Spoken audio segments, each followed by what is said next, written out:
చూడండి నేను మన విశాఖ జిల్లా భీములపట్నం నుంచి మీతో మాట్లాడుతాను. ఇక్కడే పుట్టి పెరిగాను.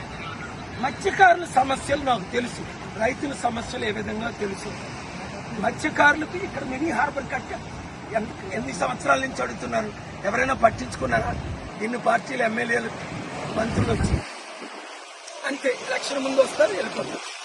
నేను మత్స్యకారులకు 3 విషయాలు: 1, మీకు మినీ హార్బర్ కట్టిస్తాం.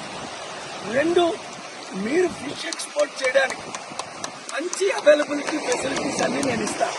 3, నేను మీకు ఆర్థికంగా అన్ని విధాల 5 లక్షల కోట్లు ఇచ్చిన మిమ్మల్ని ఆదుకోలేను. కనుక మత్స్యకారులందరూ ఇంతవరకు వాళ్ళకి అవకాశం ఇచ్చారు. ఇప్పుడు నాకు విశాఖ ఎంపీగా కొండగుట్టుకు ఓటేసి సీరియల్ నెంబర్ 16 ఒక్క అవకాశం ఇవ్వండి. మన విశాఖని ప్రపంచంలో బెస్ట్ పోర్ట్ సిటీగా, బెస్ట్ సిటీగా నిరుద్యోగులకు ఉద్యోగాలు ఇస్తూ అన్ని విధాలా ఆదుకుంటారు. ఈ వీడియో షేర్ చేయండి.